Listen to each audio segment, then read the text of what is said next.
Hello everyone, आप सभी का फिर से स्वागत है। यह घटना चक्र पर्यावरण एवं पारिस्थितिकी का डिस्कशन है, यानी इकोलॉजी एंड एनवायरनमेंट का हम लोग डिस्कस करें, जिसमें आज का टॉपिक है जल प्रदूषण। तो चलिए स्टार्ट करते हैं। देखिए, जल में प्रदूषण एक व्यापक समस्या है। नाना प्रकार के प्रदूषकों से जल में प्रदूषण फैलता है। यहां तक कि जल में पोषक तत्वों की अधिकता भी जीवों के ऊपर प्रभाव डालती है। जल में जब जैविक तथा अजैविक दोनों प्रकार के पोषक तत्वों की वृद्धि हो जाती है, तो इस घटना को सुपोषण कहते हैं। अपशिष्ट जलों के बहाव के साथ कार्बनिक पोषक तत्वों के आने के अलावा कार्बनिक अपशिष्टों का जमाव भी जलाशयों की पोषक मात्रा को बढ़ा देता है। अत्यधिक पोषकों की उपस्थिति में शैवालों का विकास तेजी से होने लगता है। इसे शैवाल ब्लूम कहते हैं। इस तरह का शैवाल ब्लूम, जिसमें मुख्यतः ब्लू ग्रीन शैवाल की अधिकता रहती है, पूरी जल सतह पर आच्छादित हो जाता है। शैवाल के साथ साथ जलीय पौधों की संख्या में भी वृद्धि हो जाती है।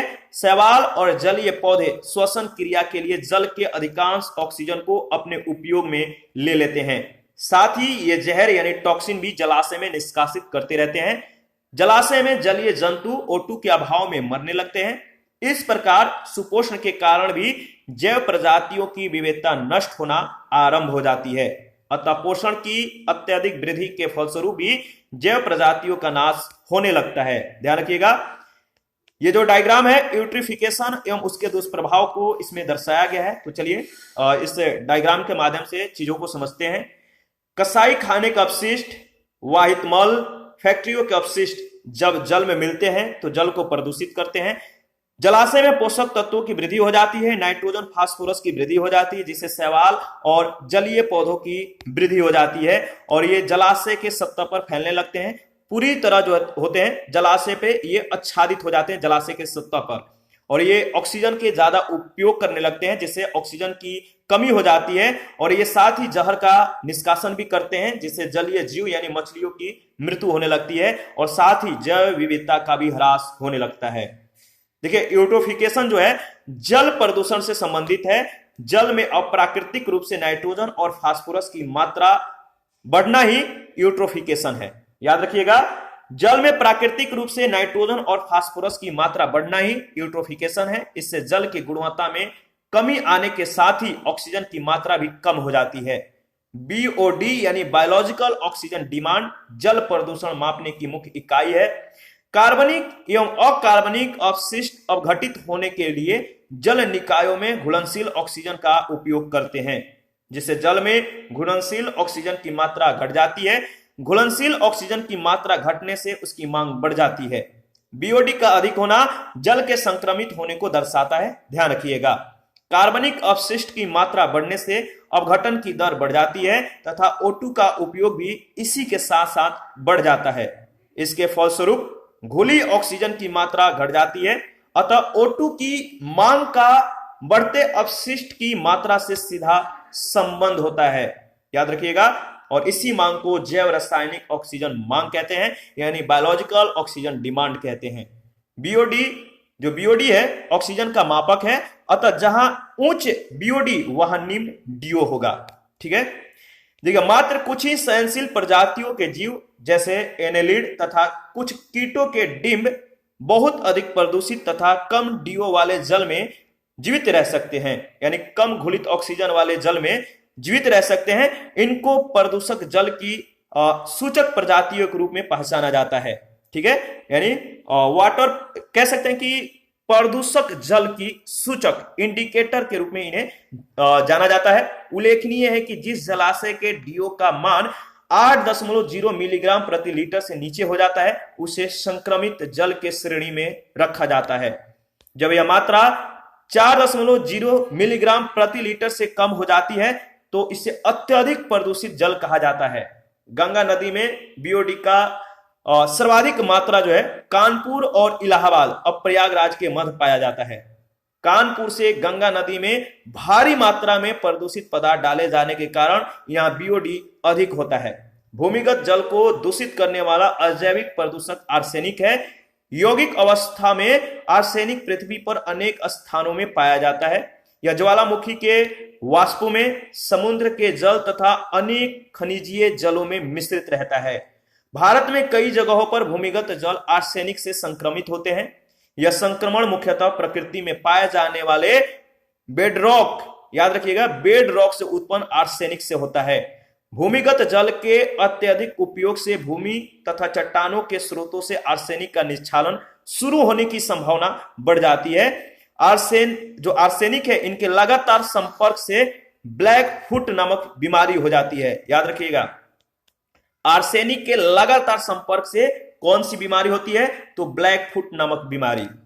आर्सेनिक से उत्पन्न बीमारियां कौन कौन है? ब्लैक फुट रोग है, डायरिया है, पेरिफेरल और न्यूरिटिस है, त्वचा का कैंसर है, फेफड़े का कैंसर है और हाइपर केराटोसिस है। तो आर्सेनिक से उत्पन्न जो बीमारियां हैं इसको ध्यान रखिएगा।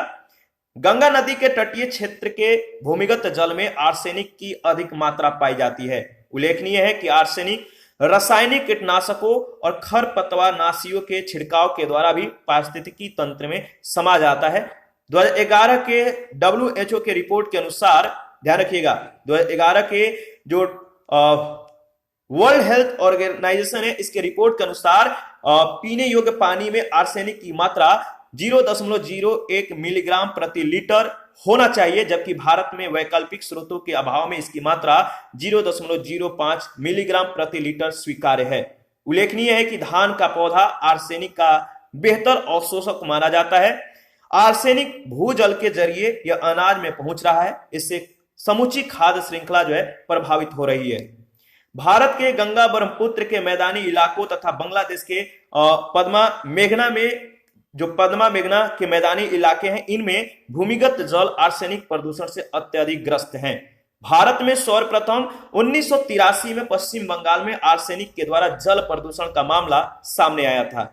भारत के 7 राज्यों पश्चिम बंगाल, झारखंड, बिहार, उत्तर प्रदेश, असम, मणिपुर तथा छत्तीसगढ़ का राजनांदगांव में भूमिगत जल आर्सेनिक प्रदूषण से अत्यधिक प्रभावित है। याद रखिएगा, दामोदर नदी झारखंड के खमार पाट से निकलकर हुगली में मिलती है। कोयला खदान और औद्योगिक क्षेत्रों से प्रवाहित होने के कारण यह देश की अति प्रदूषित नदी बन गई है। गिरिडीह और दुर्गापुर के मध्य के 300 किलोमीटर लंबे मार्ग में तो यह जैविक मरुस्थल यानी बायोलॉजिकल डेजर्ट होकर रह गई है। औद्योगिक मलबे से सर्वाधिक रासायनिक प्रदूषण चमड़ा उद्योग से होता है। याद रखिएगा, औद्योगिक मलबे से सर्वाधिक रासायनिक प्रदूषण चमड़ा उद्योग से होता है। जल प्रदूषण तथा मृदा प्रदूषण के लिए प्रमुख रूप से यही उद्योग उत्तरदायी है। देश में मणिपुर, त्रिपुरा, उड़ीसा, मेघालय, झारखंड, मध्य प्रदेश में पेयजल की गुणवत्ता का स्तर अत्यधिक चिंताजनक है।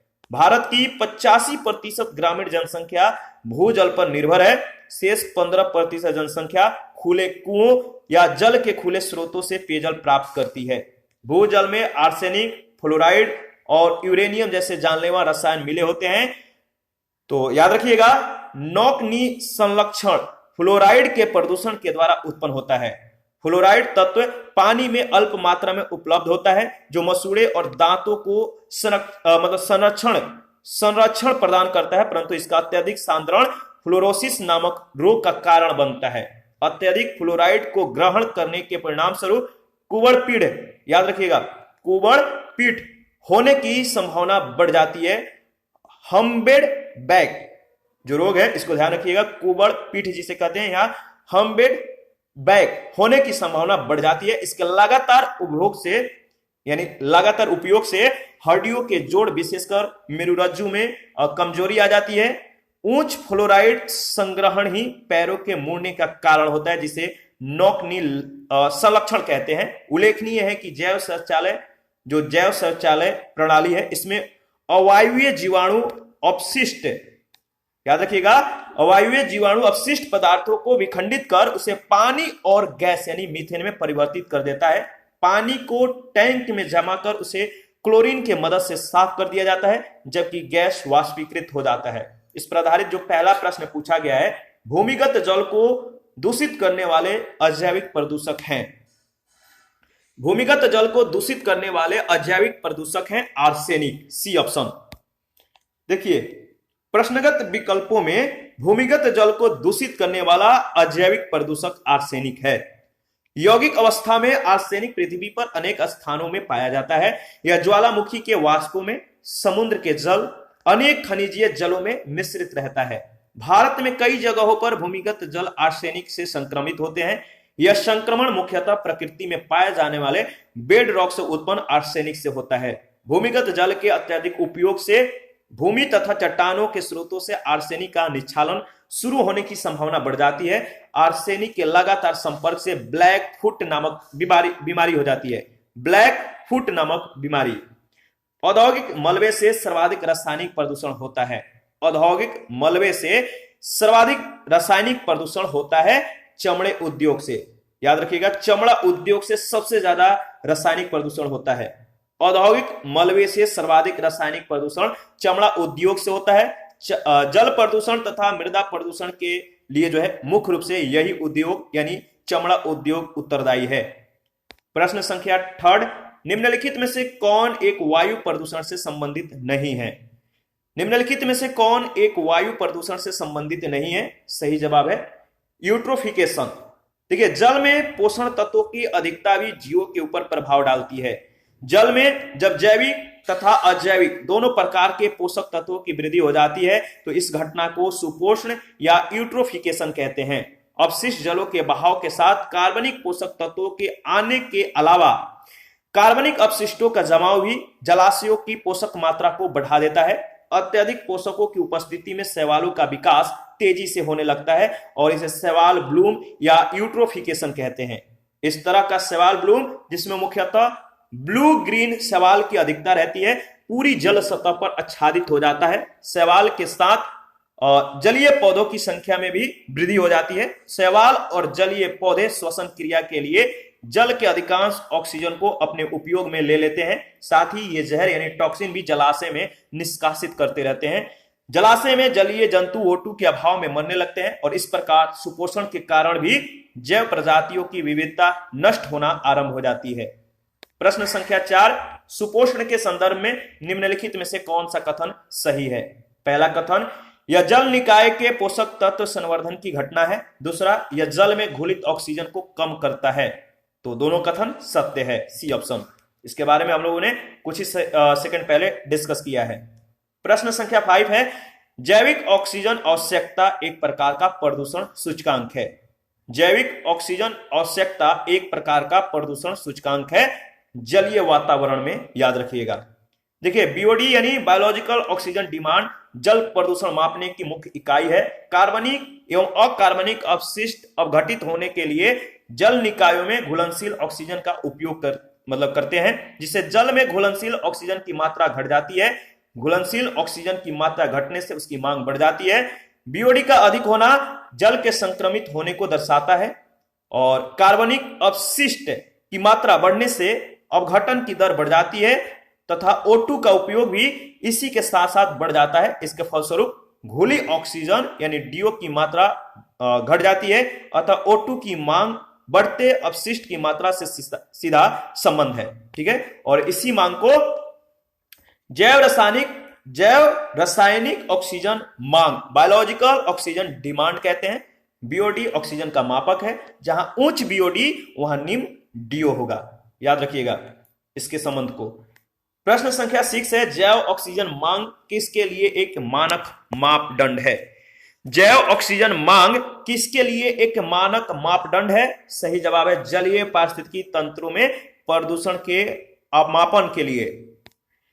देखिए, जैव ऑक्सीजन मांग यानी बायोलॉजिकल ऑक्सीजन डिमांड जल प्रदूषण मापने की मुख्य इकाई है। कार्बनिक एवं अकार्बनिक अपशिष्ट अवघटित होने के लिए जल निकायों में घुलनशील ऑक्सीजन का उपयोग करते हैं, जिससे जल में घुलनशील ऑक्सीजन की मात्रा घट जाती है। घुलनशील ऑक्सीजन की मात्रा घट जाने से उसकी मांग बढ़ जाती है। बीओडी का अधिक होना जल के संक्रमित होने को दर्शाता है, अतः ऑक्सीजन की मांग का बढ़ते अपशिष्ट की मात्रा से सीधा संबंध है और इसी मांग को जैव ऑक्सीजन मांग कहते हैं। जहां उच्च बीओडी व निम्न घुली ऑक्सीजन यानी DO होगा। तो ठीक है, इस संबंध को ध्यान रखिएगा। 7 नंबर, किसी जल क्षेत्र में बीओडी की अधिकता संकेत देती है कि उसका जल किसी जल क्षेत्र में बीओडी की अधिकता संकेत देती है कि उसका जल क्या होता है? बताइए। उसका जल सीवेज से प्रदूषित हो रहा है, सी ऑप्शन। और 8 नंबर है, नदी में जल प्रदूषण के निर्धारण के लिए खुली हुई मात्रा मापी जाती है? नदी में जल प्रदूषण के निर्धारण के लिए खुली हुई मात्रा मापी जाती है ऑक्सीजन की। D option. प्रश्न संख्या 9 है, गंगा नदी में बीओडी सर्वाधिक मात्रा में पाया जाता है। गंगा नदी में बीओडी सर्वाधिक मात्रा में पाया जाता है कानपुर और इलाहाबाद के मध्य। देखिए, बीओडी की सर्वाधिक मात्रा गंगा नदी में कानपुर और इलाहाबाद, अब प्रयागराज के मध्य पाया जाता है। वस्तुतः कानपुर से गंगा नदी में भारी मात्रा में प्रदूषित पदार्थ डाले जाने के कारण यहां बीओडी अधिक होता है। प्रश्न संख्या 10, निम्न में से कहां आर्सेनिक के द्वारा जल प्रदूषण सर्वाधिक है? निम्न में से कहां आर्सेनिक के द्वारा जल प्रदूषण सर्वाधिक है? तो पश्चिम बंगाल में। देखिए, भारत के गंगा ब्रह्मपुत्र के मैदानी इलाकों तथा बांग्लादेश के पद्मा मेघना के मैदानी इलाकों में भूमिगत जल आर्सेनिक प्रदूषण से अत्यधिक ग्रस्त हैं। भारत में सर्वप्रथम 1983 में पश्चिम बंगाल में आर्सेनिक के द्वारा जल प्रदूषण का मामला सामने आया था। भारत के 7 राज्यों पश्चिम बंगाल, झारखंड, बिहार, उत्तर प्रदेश, असम, मणिपुर, छत्तीसगढ़ के राजनांदगांव में भूमिगत जल आर्सेनिक प्रदूषण से अत्यधिक प्रभावित है। उल्लेखनीय है कि भूजल में आर्सेनिक की अनुमेय सीमा 10 माइक्रोग्राम प्रति लीटर तक है। 11 नंबर है, अपने प्रदूषकों के कारण निम्न में से कौन सी नदी जैविक मरुस्थल कहलाती है? अपने प्रदूषकों के कारण निम्न में से कौन सी नदी जैविक मरुस्थल कहलाती है? तो सही जवाब है दामोदर नदी, इसको जैविक मरुस्थल कहा जाता है। दामोदर नदी झारखंड के खमार पाट से निकलकर हुगली में मिलती है। कोयला खदान और औद्योगिक क्षेत्रों से प्रवाहित होने के कारण यह देश की अति प्रदूषित नदी बन गई है। गिरिडीह और दुर्गापुर के मध्य 300 किलोमीटर लंबे मार्ग में तो यह जैविक मरुस्थल होकर रह गई है, बायोलॉजिकल डेजर्ट। आगे बढ़ते हैं। प्रश्न संख्या 12 है, भारत की निम्नलिखित नदियों में से किसे जैविक मरुस्थल कहते हैं? तो आपको मालूम है, सही जवाब है दामोदर नदी। 13 नंबर है, भारतीय रेल के द्वारा उपयोग में लाए जाने वाले जैव शौचालयों यानी बायो टॉयलेट्स, जो बायो टॉयलेट्स हैं, इसके संदर्भ में निम्नलिखित कथनों पर विचार कीजिए। पहला है, जो जैव शौचालय है मानव अपशिष्ट का अवघटन फंगल इनाकुलम के द्वारा उपक्रमित यानी इनिशिएट होता है। दूसरा कथन है, इस अवघटन के अत्यंत उत्पाद केवल अमोनिया और जल वाष्प होते हैं जो वायुमंडल में निर्मुक्त हो जाते हैं। तो बताइए, बायो टॉयलेट्स के संदर्भ में क्या सही जवाब है?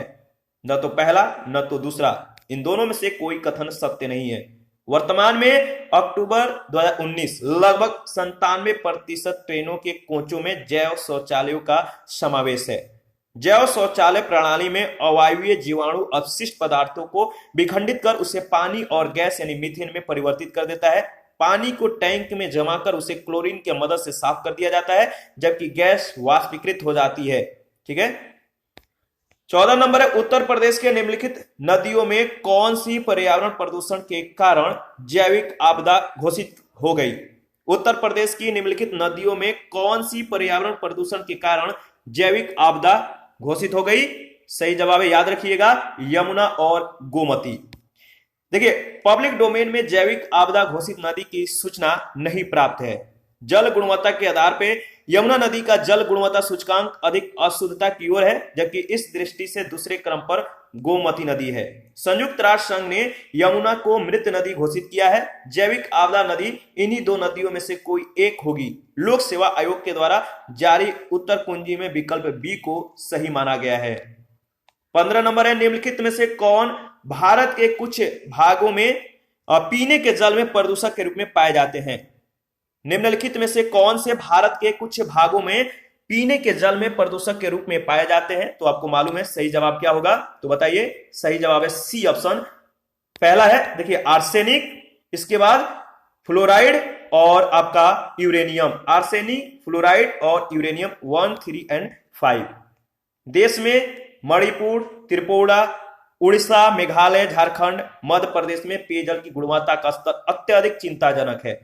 भारत की 85% ग्रामीण जनसंख्या भूजल पर निर्भर है और शेष 15% जनसंख्या खुले कुएं या जल के खुले स्रोतों से जो है पेयजल प्राप्त करती है। भूजल में आर्सेनिक, फ्लोराइड, यूरेनियम जैसे जानलेवा रसायन मिले होते हैं। 16 नंबर है, नौकनी संलक्षण उत्पन्न होता है। नौकनी संलक्षण उत्पन्न होता है, सही जवाब होगा फ्लोराइड के प्रदूषण के द्वारा, फ्लोराइड के प्रदूषण के द्वारा, डी ऑप्शन। देखिए नौकनी संरक्षण फ्लोराइड के प्रदूषण के द्वारा उत्पन्न होता है, याद रखिएगा फ्लोराइड। और यद्यपि फ्लोराइड तत्व पानी में अल्प मात्रा में उपलब्ध होता है जो मसूड़े और दांतों को संरक्षण प्रदान करता है, परंतु इसका अत्यधिक सांद्रण फ्लोरोसिस नामक रोग का कारण बनता है।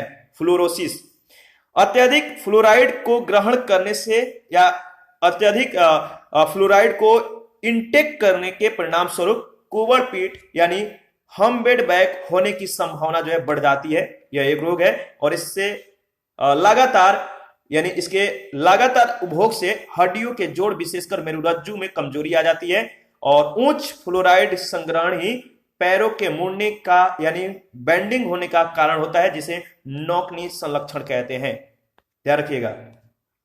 और इसके बाद प्रश्न संख्या 17 है, भारत के किस महानगर में वार्षिक प्रति व्यक्ति सर्वाधिक ठोस अपशिष्ट उत्पन्न होता है? भारत के किस महानगर में वार्षिक प्रति व्यक्ति सर्वाधिक ठोस अपशिष्ट उत्पन्न होता है? तो देखिए प्रश्न काल में दिल्ली भारत में सर्वाधिक ठोस अपशिष्ट उत्पन्न करने वाला महानगर था। वर्तमान में सेंट्रल पॉल्यूशन कंट्रोल बोर्ड के द्वारा उपलब्ध आंकड़ों के अनुसार मुंबई सर्वाधिक ठोस अपशिष्ट उत्पन्न करने वाला महानगर है, जबकि इस संदर्भ में दिल्ली द्वितीय स्थान पर है। 18 नंबर है, भारत में ठोस अपशिष्ट प्रबंधन नियम 2016 के अनुसार निम्नलिखित में से कौन सा एक कथन सही है? भारत में ठोस अपशिष्ट प्रबंधन नियम 2016 के अनुसार निम्नलिखित में से कौन सा कथन सही है? तो देखिए इसका सही जवाब होगा सी ऑप्शन। इन नियमों में अपशिष्ट भराव स्थलों तथा अपशिष्ट प्रसंस्करण सुविधाओं के लिए सटीक और ब्यौरेवार मानदंड उपबंधित है। ठीक है, देखिए 8 अप्रैल 2016 को ठोस अपशिष्ट प्रबंधन नियम 2016 लागू हुए। उक्त नियमों के तहत अपशिष्ट उत्पादक को 3 पृथक कोटियों नामतः जैव निम्नीकरण योग्य, गैर जैव निम्नीकरण योग्य और घरेलू परिसंकट में अपशिष्ट के रूप में अपशिष्ट को अलग अलग करना होगा। पहला गलत है, जो कथन पहला दिया गया था इस संदर्भ में गलत हो जाता है। यह नियम प्रत्येक शहरी स्थानीय निकाय, शहरी क्षेत्रों के विस्तार, जनगणना नगरों, अधिसूचित क्षेत्रों, अधिसूचित औद्योगिक नगरों, भारतीय रेल के अधीन क्षेत्रों, विमानपत्तनों, बंदरगाहों, विशेष आर्थिक क्षेत्र आदि में लागू होंगे। इसलिए बी ऑप्शन भी गलत है। इसका अतिरिक्त कथन डी भी इन नियमों के तहत असत्य है। दूसरी ओर इन नियमों में अपशिष्ट भराव स्थलों और अपशिष्ट प्रसंस्करण सुविधाओं के लिए सटीक एवं ब्यौरेवार मानदंड उपबंधित यानी अनुसूची जो 1 में किए गए हैं, इसलिए तीसरा कथन सत्य है। ठीक है, इसी के साथ आज का सेशन समाप्त करते हैं। नेक्स्ट सेशन में समुद्री प्रदूषण के बारे में हम लोग डिस्कस करेंगे। आप अपना प्रतिक्रिया जरूर दीजिए, आपके प्रतिक्रियाओं का हमें बेसब्री से इंतजार रहता है। जिन लोगों ने Telegram channel, Telegram quiz group, Facebook page, Instagram को ज्वाइन नहीं किया है तो प्लीज वीडियो के डिस्क्रिप्शन बॉक्स में उसका लिंक है, आप ज्वाइन कर सकते हैं। और घटना चक्र का पीडीएफ हमारे पास अवेलेबल है, अगर आपकी जरूरत है तो आप हमें कमेंट कर सकते हैं या टेलीग्राम पे इसके रिगार्डिंग इंफॉर्मेशन शेयर किया गया, आप वहां से भी हमें कांटेक्ट कर सकते हैं। थैंक यू, मिलते हैं नेक्स्ट सेशन में।